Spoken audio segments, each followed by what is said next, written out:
20, 22, 24, 28, yang paling besar 3.000 kan. Kalau orang dewasa Indonesia 24 ya, kalau di textbook orang dewasa itu 28. Jadi beda badan orang bule sama orang Indo ya, beda ya. Kalau di Indonesia rata-rata pakai yang 24, 22 atau 24.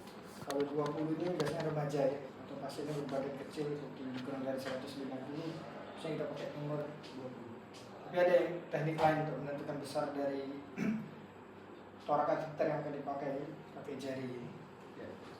Ada pun indikasinya sudah bisa dibaca ya, indikasi ada evakuasi cairan maupun udara dalam jumlah kecil, dalam jumlah besar, dan juga terus menerus serta masukkan cairan terapeutik seperti tindakan fluorodesis. Fluorodesis itu menempel pleura. Jadi kadang ada pasien gagal jantung, gagal ginjal itu kan dia nggak bisa membuang cairan di tubuhnya. Sehingga kan biasanya edem ya pasiennya ya, dan di kaki dan di tangan dan di sarka dan lain sebagainya.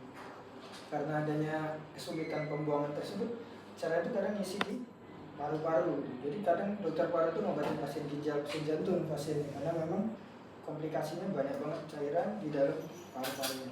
Itu kan terjadi terus menerus. Selama ginjal nggak diganti, selama jantungnya nggak diganti, maka akan terus menerus ada cairan. Maka mau nggak mau kita pasang aliran atau drainase sifatnya semi permanen. Kalau fungsi kemarin kan cuma sekali ya. Bayangin pasien itu kalau kita produksi dia itu bisa sampai 1 liter lebih dalam waktu 1 hari gitu. Artinya dalam 1 minggu itu bisa penuh dada. Dada itu kalau laki dewasa bisa sampai 4-5 liter ya dadanya. Itu kalau mau tiap hari difungsi naik haji dokter. Tiap hari fungsi ya, nggak duit ya. Pasien juga menderita gitu. Karena tiap hari ketemu dokter difungsi, tiap hari ketemu dokter difungsi. Bukan hal yang enak dia, ada traumatis juga gitu. Belum lagi ada kesalahan tindakan prosedur dan sebagainya, serta lagi biaya. Kalau BPJS nggak mau nanggungnya ya, kalau tiap hari nggak mau BPJS berarti. Ya oleh karena itu salah satu pilihan yang bisa kita kerjakan memasang drainase, contohnya USD. Itu banyak metode-metode yang lain yang bisa kita pergunakan. Ya. Itu untuk indikasinya. Untuk kontraindikasinya tidak ada yang absolut sebenarnya. Bahkan pada kasus-kasus yang benar-benar ekstrim, kalau ternyata jauh lebih membutuhkan, ya tidak apa-apa tetap dipasang USD. Ya. Tapi kalau secara relatif cukup banyak ya, terutama pada kasus-kasus gangguan pembekuan darah, ada pasien buruk, ada gangguan koagulopati, misalnya INR, beda-beda textbooknya, ada yang ngomong di atas 1,5, ada yang disebut di atas 2 gitu ya. Trombosit biasanya batasan kita di 50.000, dan hemodinamik yang tidak stabil, nggak bisa ya. Kontraindikasinya di textbook ditulis hemodinamik yang tidak stabil. Ada pasien dengan tension pneumotoraks, hemodinamiknya stabil nggak? Enggak ya, makanya dipasang USD obatnya kan. Pada pasien dengan tension efusi pleura, pasang USD kan masif, efusi pleura masif. Mau tidak dipasang, ya mati ke sini, hitungan menit aja mati. Ya waktu jadi dokter intensif ada tukang becak ketabrak truk kan tension dia, tension. Masa dibiarin aja, hitungannya detik gitu, mati kalau nggak dilakukan tindakan ya. Ya walaupun akhirnya mati juga pasiennya, karena kelindes truk bayangin aja kan ya. Tensionnya teratasi, tapi yang lain tidak teratasi. Cukup sulit ya. Apalagi transportasi kita itu jelek ya.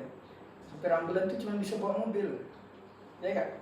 Supir mobil, ambulan itu bawa mobil, coba turun melakukan pemeriksaan bantuan dasar hidup, nggak bisa mereka. Cuma bisa ngebut-ngebut aja sambil nyalain work itu kan? Berarti nggak bisa. Makanya transportasi jelek. Jadi datang multiple fraktur, ya terkoer-koer gitu.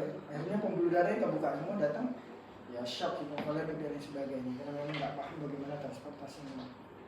Kemudian persiapan ya standar ada 4 persiapan: pasien, operator, ruangan, sama alat. Operator yang punya kompetensi, tahu indikasi kontraindikasi, ya. Dan kemudian ada persiapan alatnya sebenarnya nggak sedikit ini, lebih banyak lagi ya. Kita pakai salah. Alat yang kita gunakan misalnya alat yang kita siapkan torak kateter ini namanya. Torak kateter ukurannya bervariasi tergantung besar tubuh pasien dan luas selaiga. Badannya besar tapi selaiganya sempit, bisa nggak? Bisa ya, pada pasien-pasien dengan kelainan paru yang sudah lama, yang terjadi penyempitan selaiganya, sempit banget selaiganya. Bahkan jari aja kita nggak pas lah, dicoba untuk dipaksakan, nanti malah ngatur pastinya ya. Kemudian persiapan yang lain sama seperti set bedah kecil ya, set bedah kecil ada mineral set, ada Mau nggak? Set bedahnya nggak mau. Minarsan nggak dikasih. Oh ini ya, saya selalu ingatnya kotak besi stainless ya. Ternyata bentuknya kayak gini, kayak tukang cukur. Minarsan ya, biasa kita siapkan standar biasa isinya yang paling penting biasanya kita gunakan itu ada nail holder. Ini bukan nail holder ya? Nail holder bukan? Bukan. Ini nail holder. Nail holder bukan ya? Bukan ya, ini kalau yang pernah ya. Ini juga kalian nanti searching aja lah, nggak terlalu kamera. Nail holder, kemudian kita bentuk lem 2, lem arteri maupun lem tengah. Kemudian yang paling penting itu lem bengkok kayak gini. Karena untuk teknik dokter paru itu kita membuka paru-paru secara tumpul, tidak secara tajam. Nanti kalau dengan dokter bedah, bukanya secara tajam, beda ya. Tekniknya beda. Sama dokter ini tekniknya kayak gini, ya beda. Karena beda cara dan pendekatannya. Ada keuntungan, ada kerugian semua. Kemudian kita siapkan bisturi dengan skalpelnya ya. Ini doang sama jarum benang. Kemudian kelengkapan yang lain ada kasa, kemudian ada apa? Benang. Kemudian ada jarumnya biasanya yang jarum otot ya, bukan jarum kulit karena kita akan penetrasi sampai ke dalam seperti itu. Ini nggak ada benangnya juga. Jadi kita ngawang-ngawang aja nih ceritanya.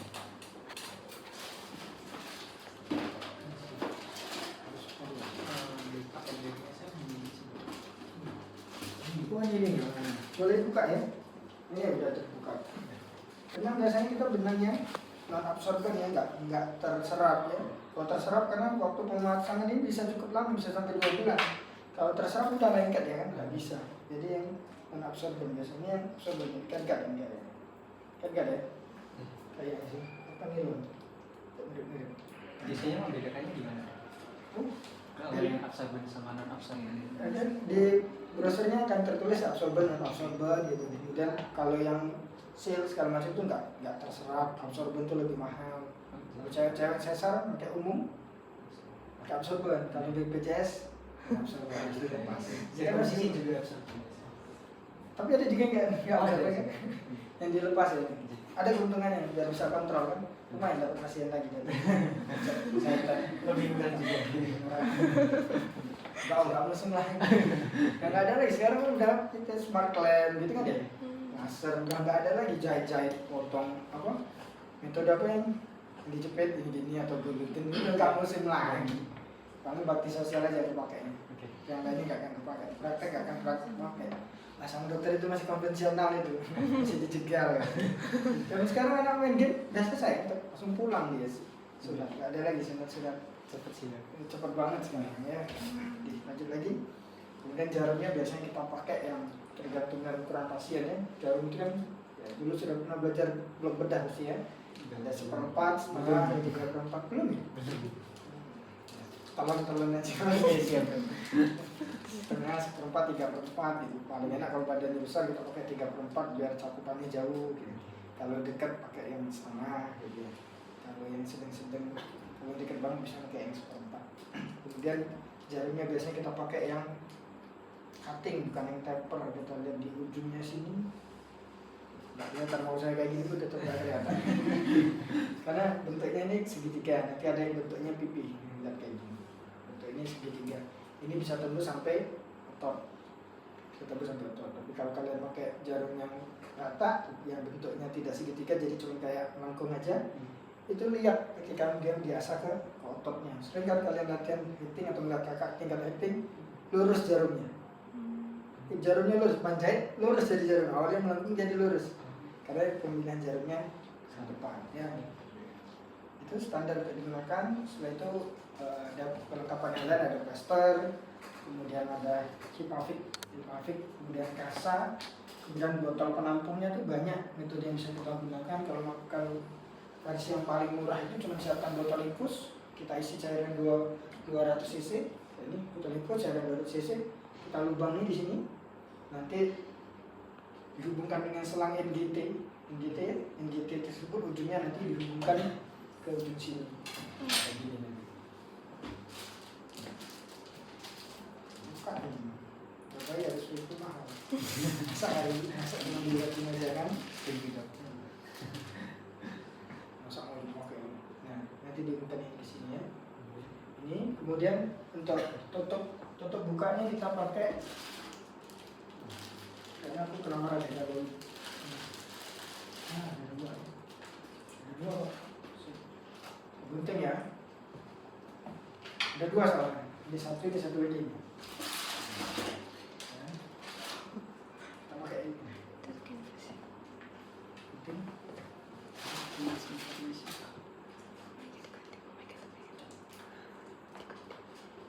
Kalau kita siapa yang gunting saya gitu. Ini biasanya untuk klaim di dalamnya kita taruh ini. Ini yang versi BPJS ya. Tapi nanti prakteknya kalian masih versi BPJS. Sekarang kan nggak manusiawi nilainya itu. Sumpah nggak manusiawi. Trocar ini harganya itu berapa? 1 juta ya. Harga trocar kayak gini ini 1 juta. Kalau dia rumah sakit negeri, kalau rumah sakit swasta bisa sampai 2,5 juta. Kemudian tabungnya itu, tabung penampungnya, ya misalnya mereknya Redak dan sebagainya itu hampir 1,5 juta. Berarti total untuk 2 set itu aja udah 2,5 juta. BPJS itu cuma bayar 4 juta. Jadi dokternya mau dibayar berapa? Kalau mau buat tabung kan segala sesuatunya dihemat-hemat semua gitu. Akhirnya kita modifikasi pakai botol infus yang harganya jauh lebih murah gitu. Walaupun sebenarnya jadi enggak higienis dan lain sebagainya. Cuman agak mana? Kita juga butuh kan? Pasien mau enggak mau. Ini harusnya pakai transit ya, enggak pakai ini. Karena ini cukup susah jika dimasukin. Nanti ini masuk ke dalam sini, hubungin sini untuk ngeklaim kunci ya. Kalau kunci dia ke bawah, kalau enggak, kalau buka di sini. Tujuan untuk ngalirin cairannya. Terlalu kecil, kurang besar. Ini nanti masuk ke dalam botol, dan di plaster ujungnya ini harus kerendam air. Ya. Kan ini kita lihat ada fenestranya ya, 1, 2, 3, 4 ya. Nah, fenestranya jangan lupa dibuang, karena kalau kalian lupa buang, ujungnya kerendam tapi fenestranya nggak kerendam, akhirnya udara masuk, pasien yang awalnya infusi jadi hidup ya. Jadi ujungnya harus kerendam dulu. Kalau kalian residen ketahuan nggak kerendam, gampang mas ya. Semoga tidak.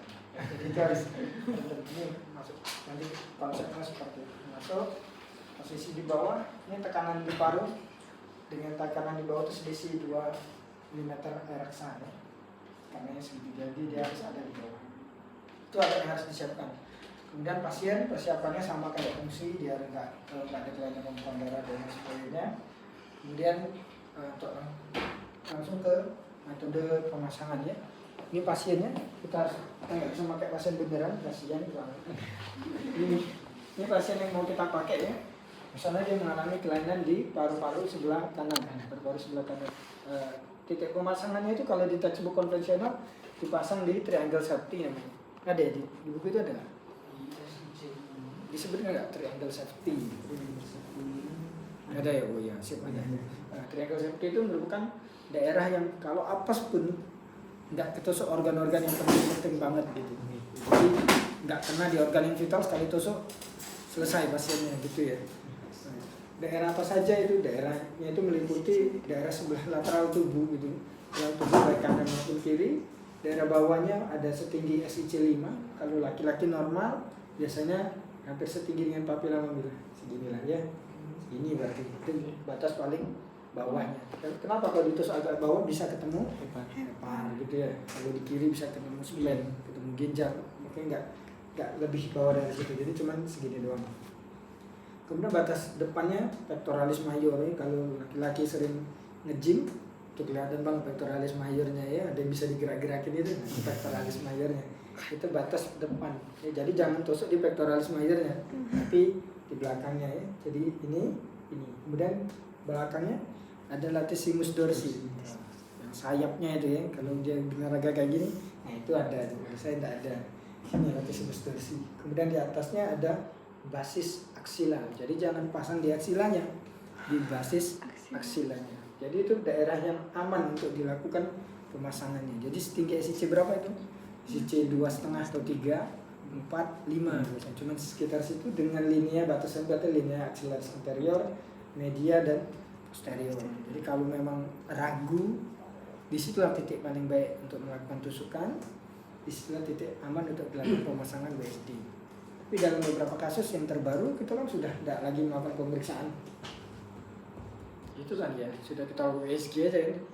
Wah, ternyata pasiennya hiperinflasi badan, pasien juga PPOK, perokok berat, otomatis kan dia paru-parunya akan memanjang kan. Ya, manjang kan. Hiperinflasi kan. Kalau cuma setinggi ini, orang yang merokok tuh bisa sampai ke bawah kayak gini.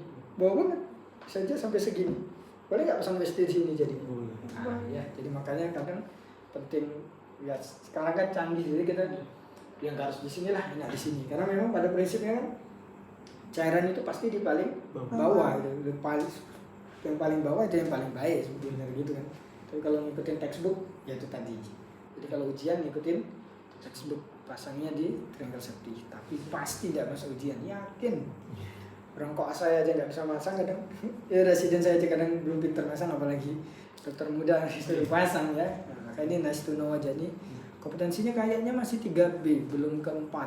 Tapi kenapa kok bisa masuk ke sini saya juga bingung.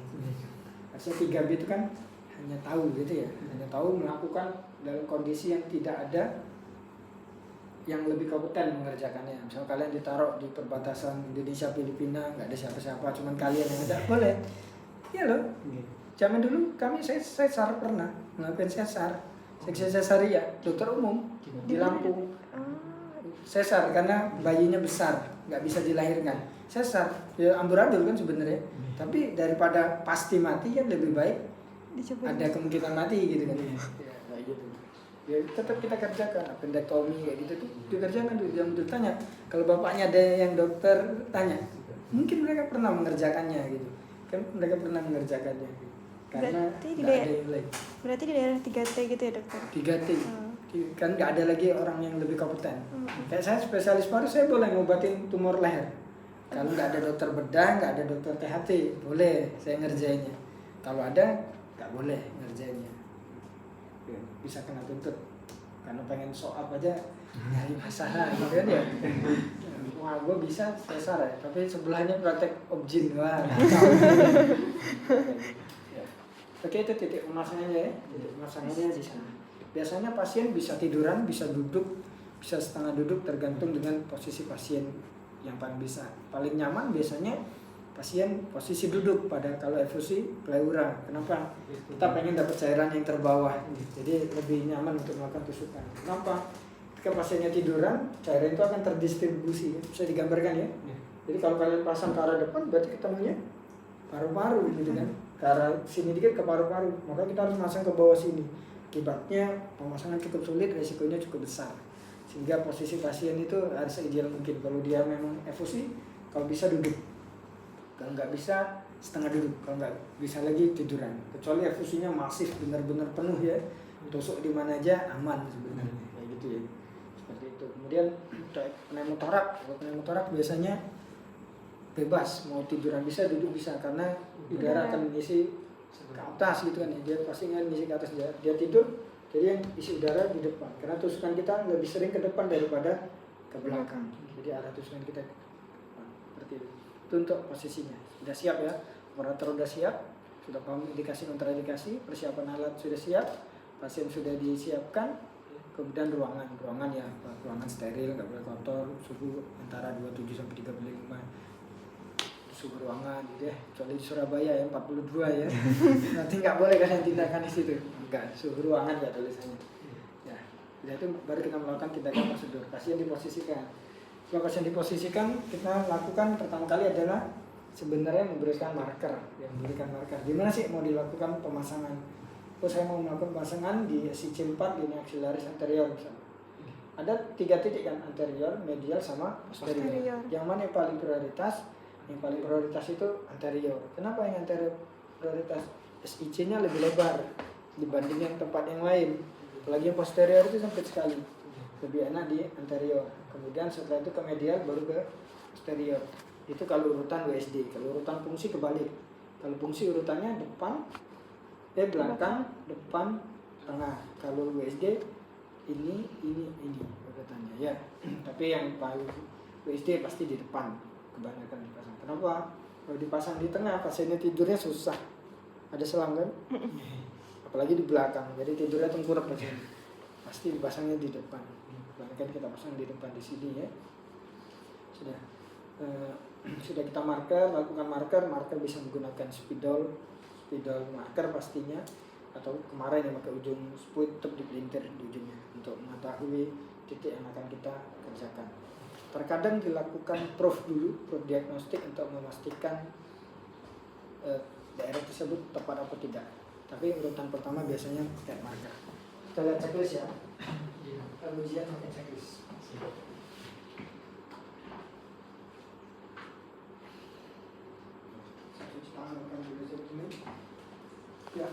Ya, kemudian proof fungsi triangle safety. Fungsi itu ya dari tusuk di daerah yang akan dilakukan tindakan menggunakan spuit, tergantung pasiennya ya. Kalau Mas Dian nggak tembus dia pakai 3 sisi, berarti pakai jarum yang lebih besar. Kadang memang nggak bisa tembus juga karena jarum terapeutik yang kayak gini tuh cuma panjangnya paling panjang 3,8. Jadi kalau badannya berisi baik lemak maupun otot nggak sampai jarum. Kayak kita nggak terlalu senang kalau pasiennya cewek, banyak lemaknya gitu, payudaranya besar udah susah, nggak sampai jarumnya. Jadi kita nggak bisa membuktikan benar nggak daerah ini tepat untuk dilakukan tindakan. Ya kan, kita kan tusuk kan, masuk ke dalam, pas masuk ke dalam itu kan harusnya kita aspirasi keluar, entah udara entah itu cairan. Kalau nggak keluar gimana?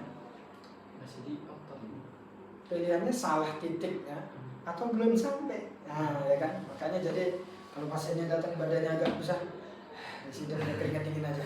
Aduh, bos ini bisa nggak? Gitu. Sudah kita lakukan proof, sudah dapat dibuktikan ya, entah udara entah cairan, kemudian dilakukan marker di spidol ini. Setelah itu ukur panjang dan kedalaman torak kateter. Langsung diukur ya. Kalau saya biasanya nanti ukur ini urutannya langsung diukur. Gimana cara mengukurnya? Cara mengukurnya adalah dengan meletakkan ini torak kateternya. Ini misalnya PT-nya papilloma mini ya, misalnya bergampang ya. Ini kita arahkan ke basis aksila tadi. Basis aksilanya di sini misalnya. Maka puncak dengan basis aksilanya ini ke sini kan. Berarti panjangnya 6.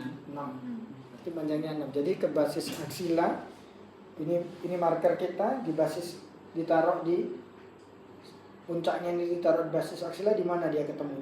Oh, ketemu di 6, ketemu di 8, 10, 11, 12. Standarnya orang Indonesia dewasa itu 10 sampai 12 standarnya ya. 10 sampai 12. Kadang kalau saya males ukur jam saja 12. Tapi yang bagus dia diukur ya. Biar nanti pas di foto ronsen tegak bagus kayak gini sampai ujung. Cara mengukurnya seperti itu. Yang dalam pengukuran yang dilakukan adalah kalau ikut di sini pasang look steril cara pegangnya itu satu sisi ya. Ada look steril? Tidak ada. Anggap aja ini look steril ya. Look steril kan kain biasa sebenarnya. Dia kan ada 2 sisi ini sama sisi. Biasanya dia dilipat kayak gitu kan. Gitu ya. Terlipat gitu kan. Berarti kalian pegang itu adalah daerah yang dipegang di sini. Ini pasti steril, namanya look steril. 2 sisi itu steril. Jadi cara pegangnya pegang di daerah satu saja. Jadi pegangnya gini. Nah, bukan gini. Ya, bukan gini. Berarti ini daerah yang menyentuh operator. Berarti daerahnya menyentuh pasien. Jadi kita tempel dibuka, tempel dibuka. Ini ya. Biasanya kalau pasiennya duduk itu susah, jatuh kan. Nah, jadi kita kayak gini, tanpa dipakai tanpa daster. Biar nggak jatuh. Ya. Tapi kalau dia jatuh malah menyulitkan. Tapi kalau pasiennya tidur, nah kan itu gravitasi dia tidur. Gitu ya. Kemudian setelah dilakukan itu, lakukan anestesi lokal dengan hidrokain dari kutis sampai dengan menembus pleura. Anestesi lokal. Banyak teknik yang dilakukan untuk melakukan anestesi. Biasanya kita pakai itu kalau di rumah sakit pendidikan itu minimal pakainya 3 sampai 5 ampul. Berarti total sekitar 10 cc ya. Kalau rumah sakit swasta biasanya dibatasi, cuma boleh 2 ampul. Makanya pasien kadang masih ada salah sendiri ya. Salah sendiri gitu ya. nggak mau lah ya, tapi sudah banyak membantu kok ya.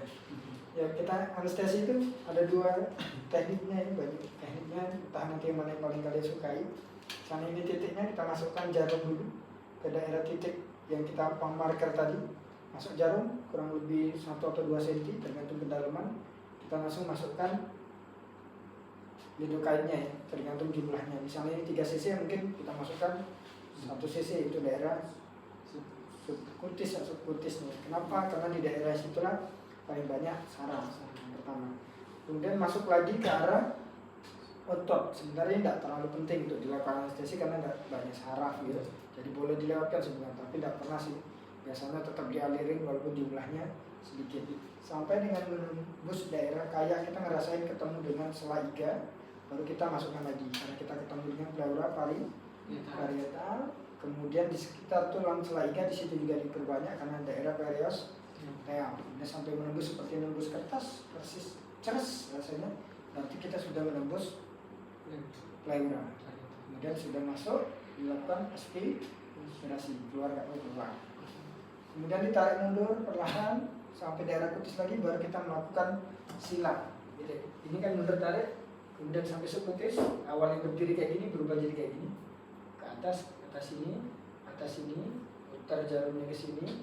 Arah sini, ke arah sini. Gimana? Ngilu emang ada. Ya seperti itulah. Karena kita nanti ada beberapa tarikan. Jadi titik yang dikenakannya itu cukup banyak. Titik yang dikenakannya itu cukup banyak. Spidol.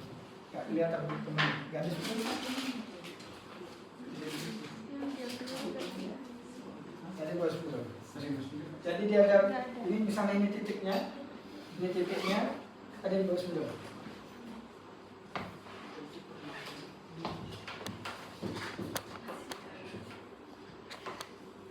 Udah ditunggu. Ya. Ini titiknya. Berarti kalau ini titiknya, maka yang harus kalian anestesi itu di sini. Jadi ada segi 4 dulu yang harus dibius. Kenapa? Karena ini nanti tempat insisi kalian. Di sini adalah tempat penjahitan kalian. Jadi ada 4 titik. Jadi bentuknya seperti dadu angka 5. Tengah itu adalah apa? Tengah itu tempat insisi, 2 atas 2 bawah, tempat kita melakukan penjahitan. Itu teknik pertama saat melakukan anestesi. Teknik kedua juga bisa dengan cara, teknik kedua juga bisa dengan cara ya. Kemana enggak ini? Dipanggil lagi? Enggak ya?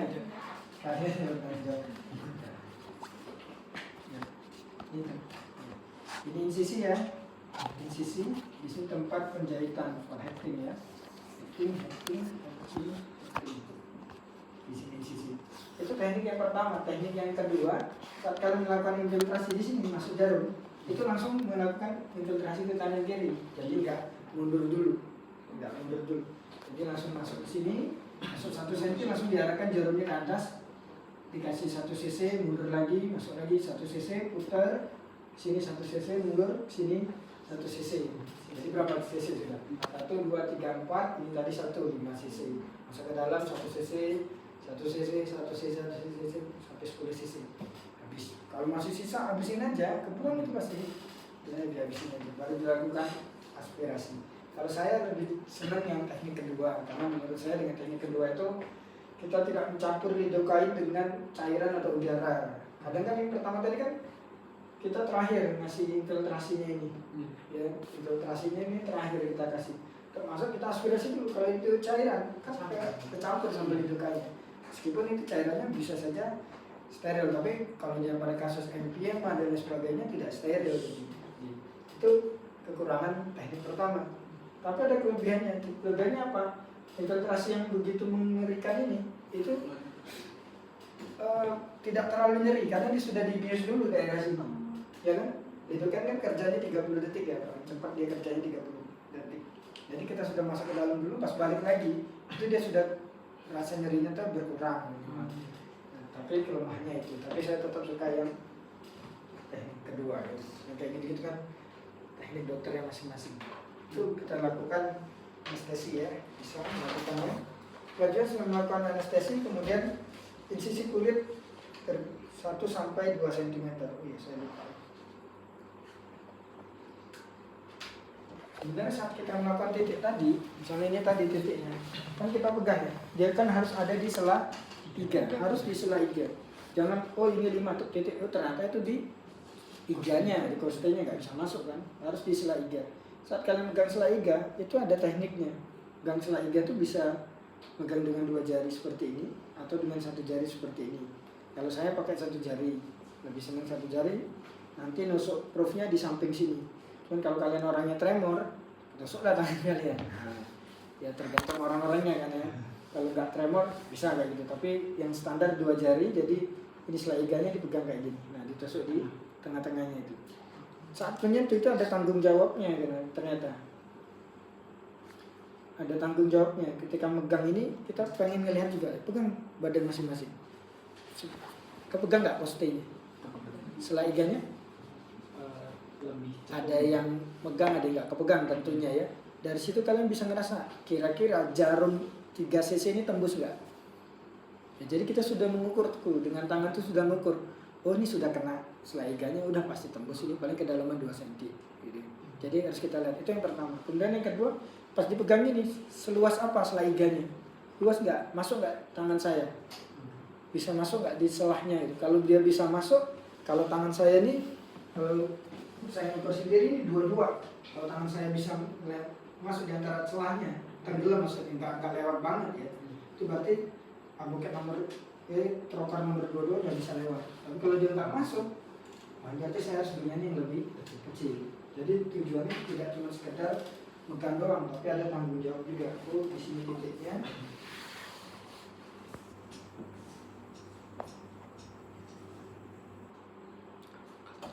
Di sini titiknya, di sini tempat masuk itunya. Ya, jadi itu untuk penelitiannya. Sudah, kemudian langkah selanjutnya adalah lakukan insisi. Insisi ya, nggak boleh pakai pisau yang kayak gini ya, harus yang pakai sekali pakai. Meskipun dia pasti BPJS tetap harus sekali pakai karena ada resiko penularannya HIV, hepatitis dan sebagainya. Kita lakukan insisi, insisinya mengikuti garis langgaran. Ini nggak saya insisi. Nama, ya, ini gini kan? Insisinya kayak gini ya. Bukan kayak gini, mengikuti arah Pasti. gini, ini ke arah sini, sisi ke arah sini, bukan ke arah sini. Kita insisinya kurang lebih 1 sampai 2 cm. Sebenarnya bukan 1 sampai 2 cm. Kita lihat ukuran trocar yang kita pakai ini berapa besar ya. Kalau 28 besar banget, bisa sampai 2 cm. Tapi kalau yang ini 1 cm saja sudah cukup. Bagaimana insisinya? Kalau dokter paru, insisinya itu tidak insisi tajam. Kalau dokter bedah itu insisinya kayak gini. Misalnya ini ya, insisi kayak gini. Ya, ya di gini, di sayap. Kita nggak melakukan sayapan kayak gitu. Kalau dokter paru tidak melakukan sayapan, kita melakukan tindakan itu secara tumpul. Jadi cuma masuk gini, jeblos. Masuk ini 1 cm kan.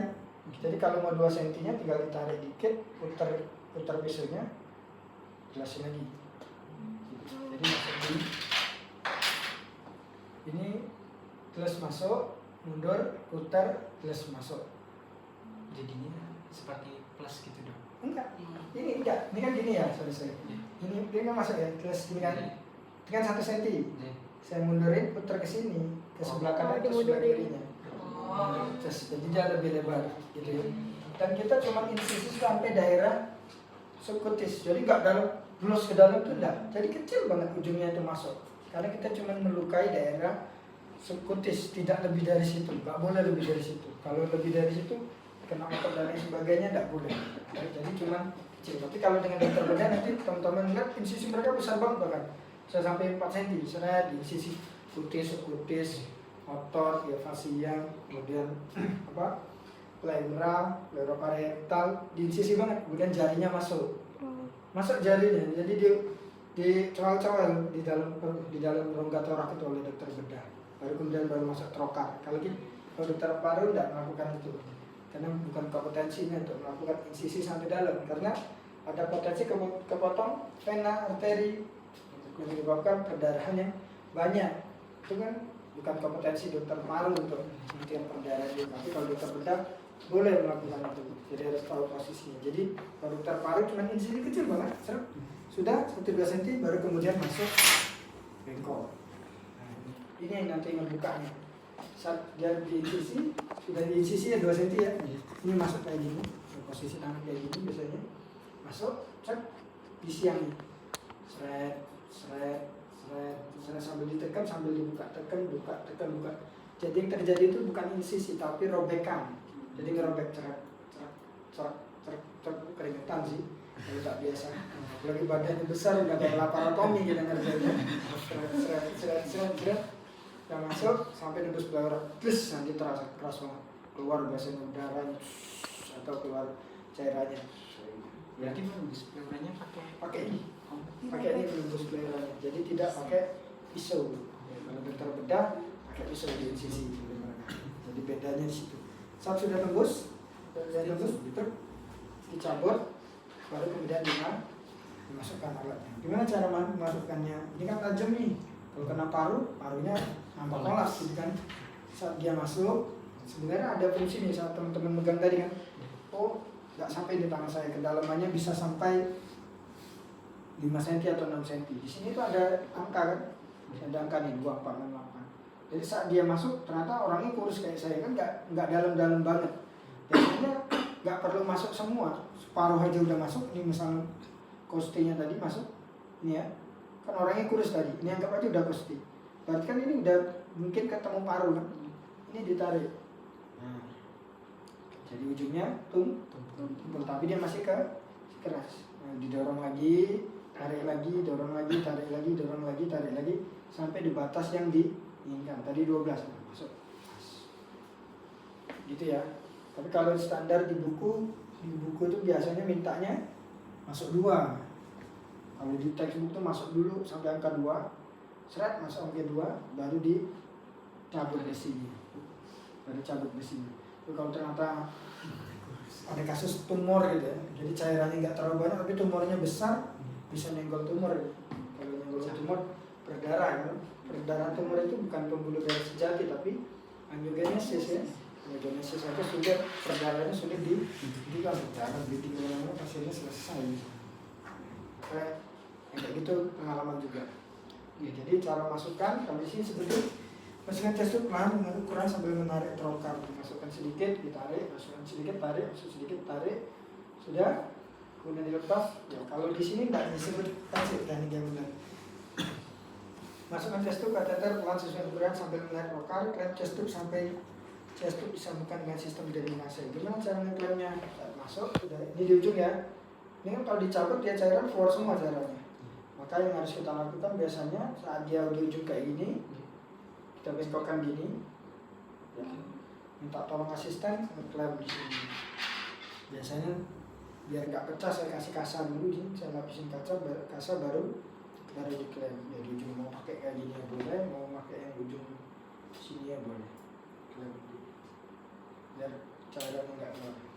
Klem gitu, baru dilepas biar cairannya nggak keluar. Setelah diklaim baru kita hubungkan dengan sistem drenase kita tadi di bawah, dihubungkan ke sini bawah, kemudian kita lepas ngalir kan sesuai dengan target yang pengen kita evakuasi. Biasanya yang kita keluarkan itu sebanyak 1,5 liter idealnya pada pengeluaran pertama. Nah, paru-paru itu ada kondisi yang kita sebut dengan RPE, rapid pulmonary readem. Itu jadi ketika paru-paru kolap, entah oleh udara, entah itu cairan, itu kan sebenarnya alveoli berkembang menjadi satu ya. Saat udara atau cairan ini keluar, paru-paru kan ngembang. Ya. Saat dia ngembang itu kalau dia terlalu cepat, aliran darahnya itu akan begitu cepat mengisi kapiler-kapiler alveoli itu, menyebabkan jumlah yang masuk sama keluar itu tidak seimbang. Ini menyebabkan edem paru. Jadi pasiennya bukan nambah enak, tapi nambah sesak banget, lebih keringat dingin segala macam. Padahal awalnya tidak seperti itu. Itu akibat kita terlalu cepat melakukan evakuasi. Jadi walaupun banyak cairan tadi 4 liter yang kata saya bilang tadi, yang tetap kita keluarkan itu cuma 1,5 liter standarnya itu untuk pengeluaran pertama. Tapi Kalau pasien sudah terbiasa bisa lebih banyak. Ya, biasanya kita program per 8 jam 500 gitu, 500 untuk besoknya. Jadi 1.500 per hari. Jadi ya kalau dia 4 liter paling enggak 3 hari ya selesai ceritanya. Sudah. Kemudian sudah dihubungkan tadi kita lakukan evaluasi ya, evaluasi USD-nya apa saja kita evaluasi, produknya keluar enggak. Kemudian kita lihat ada tidaknya ondulasi. Ondulasi itu saat kalau dia udara kan ngalir ya, ngalir akan ada cairan di bawah kan ada cairan tadi cycle ini tadi, itu akan ada yang naik, pasti ada yang naik ya. Itu akan bergerak naik turun, itu yang disebut dengan ondulasi, naik turun dia. Normalnya itu 1 sampai 2 cm normal itu, karena ada perbedaan tekanan pleura. Pada pneumotoraks itu akan lebih itu, semakin besar paru yang kolaps makin tinggi dia, saya naik turun. Apalagi pada kasus bronchopleural fistula, jadi adanya fistula, ada lubang di bronkusnya nyambung ke pleura, itu berarti kan tekanan atmosfer langsung nyambung ke sini kan, karena dia sifatnya pneumotoraks yang terbuka, itu akan ada bubble, jadi pas dia nafas itu kurang bagus biasanya kalau ada ketemu pasien kayak gitu ya, ujung-ujungnya bisa operasi. Kemudian ada lagi kita evaluasi ya produknya, berapa jumlah cairannya, kemudian komplikasi yang terjadi. Komplikasi terjadi misalnya kita pasang jahitan, insisi kita terlalu besar, ada udara yang masuk ke dalam kulit yang kita sebut dengan emphysema subcutis. Biasanya ini jarang sih terjadi, kalau pada kasus pneumotoraks mungkin sering terjadi. Setelah itu kita lakukan penjahitan. Bagaimana penjahitannya? Nggak ada model jahit di sini. Kita jahit di sini aja ya. Berapa ya? Boleh nggak? Boleh. Boleh. Udah Bayar kali. Ini angkat trokarnya ya. Di sini nggak boleh.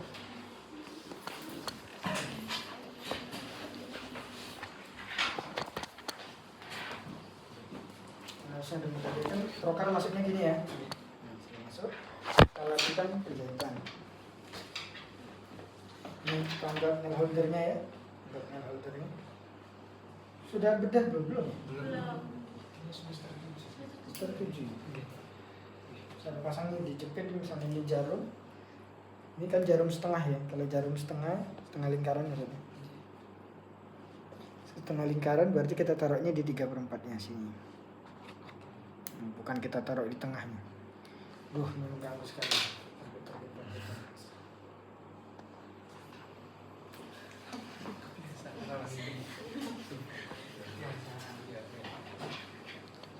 Kita taruh ke sini. Taruh sini ya, di 3/4-nya. Kecil banget. Kemudian ini benangnya ya.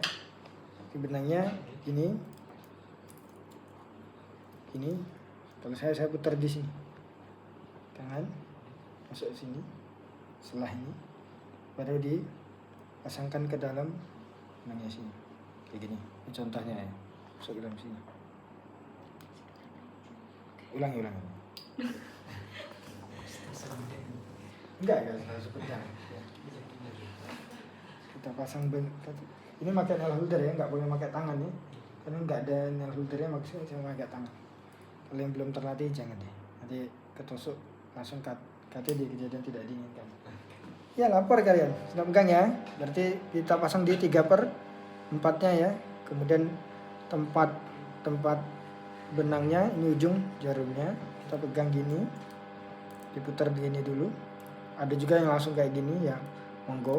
Kalau saya lebih sering saya putar dulu gini, masuk di selanya, kemudian baru dikelekan. Ada 2 kunci ya, tahap 1, tahap 2. 1, 2. Masuk ke dalam. Nah, baru kita melakukan penjahitan. Ini proses penjahitannya. Kita bentuk penjahitannya tapak sok. Kantong, bentuknya kantong ini. Ya harusnya di materi bedah dulu baru materi ini. Ya. Megang di sini megang pinset, harusnya pinset anatomis ya, tapi ini nggak ada pinsetnya. Jadi saya pakai lem aja. Masuk, ini posisi kita forehand namanya. So, kayak gini forehand, dan kayak gini backhand. Mobil bulu tangkis tahu lah ya. Ini kita jahit tadi kan ini titiknya ya. Tadi kan 4 titiknya di sini, di sini. Gitu ya. Ini kita lakukan penjahitan di sini. Maaf ya saya jahit ini. Di sini kita masuk ya. Ini masuk. Kemudian putar ke sini. Aduh, ini bengkok dia nggak sanggup. Nah, nggak sanggup di jarumnya tidak sanggup. Ini nggak ada peluangnya. Susah. Sini masuk sini.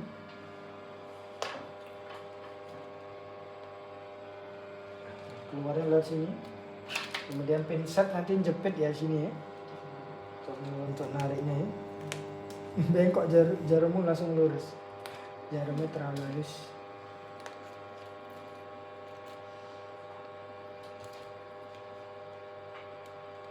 Kalau pakai alat standar nggak akan sesusah ini dong.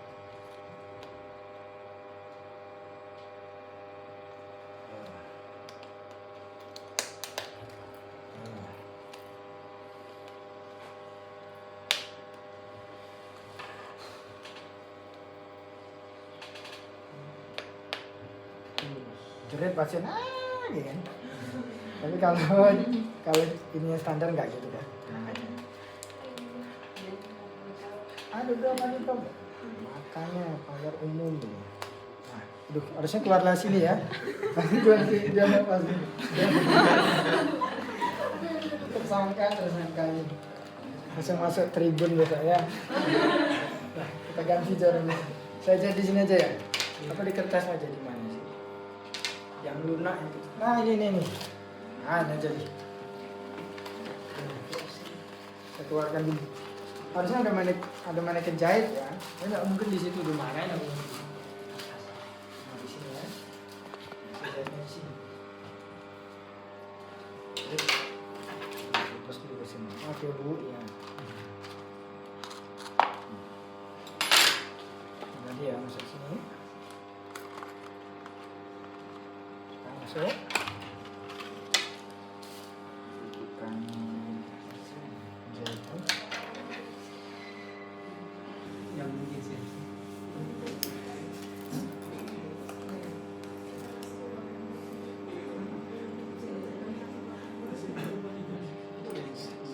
Ya, ulang ya tadi nggak sah ini yang sah.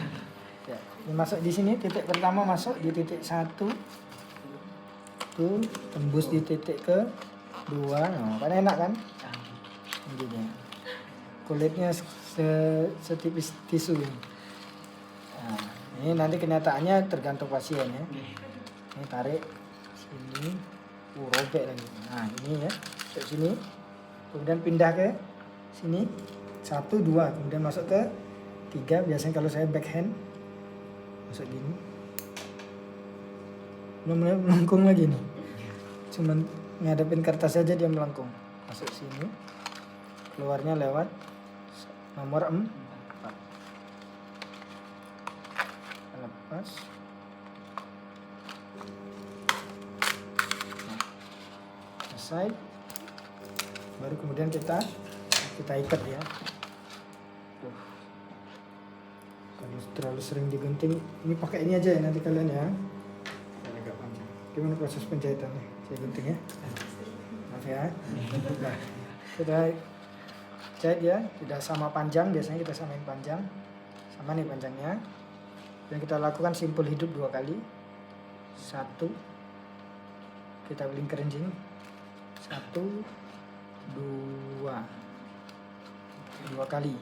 Bisa 2 kali, bisa 3 kali, bisa 4 kali, bisa 5 kali, bisa 6 kali, terserah kalian. Tapi kalau saya biasanya 2 kali udah cukup. Jadi dia melingkar gini, kemudian kita simpulin.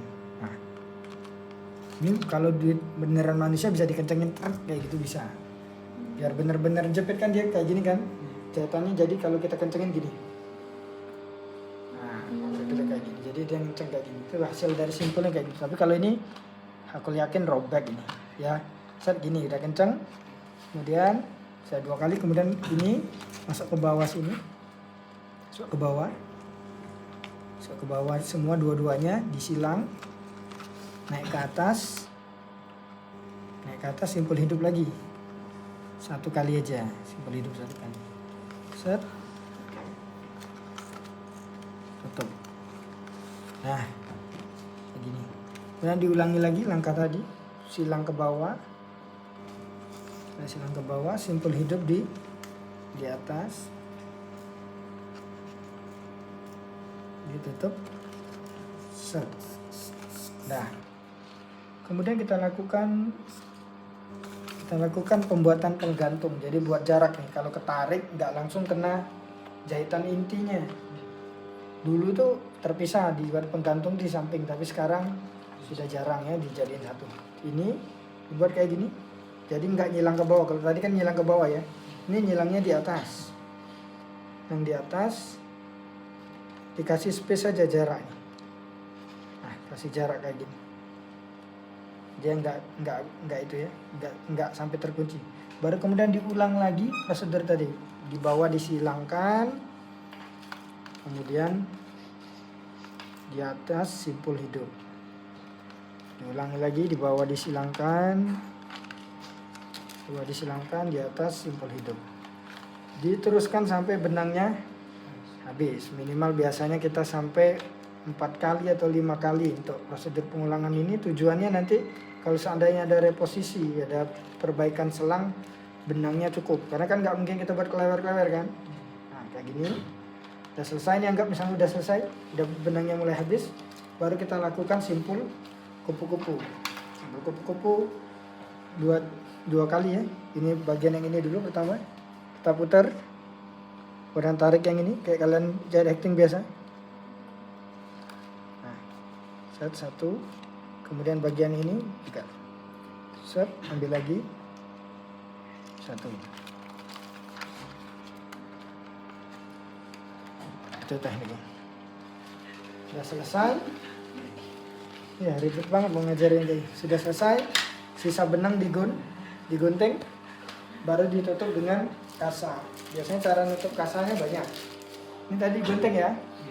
Cara nutup kasanya kita buat kasa robek ya. Ini kita gunting di sini. Luka dibersihkan dulu ya tadi. Kita bersihkan tadi segala macam. Ini kita buat kasa yang dirobek kayak gini untuk masuk di sini. Nah, jadi nutup gini ya. Kemudian yang di atasnya boleh dirobek, boleh nggak dirobek, terserah. Untuk nutupin luka yang di atas ini. Baru di plester. Udah selesai prosedurnya. Kurang lebih seperti itu. Tinggal belajar jahitnya saja. Ini kan prosedur. Mau nanya, berarti jahitnya itu pakai tangan? Jahitnya? Jadi jahit apa maksudnya? Ngikatnya tadi itu pakai tangan?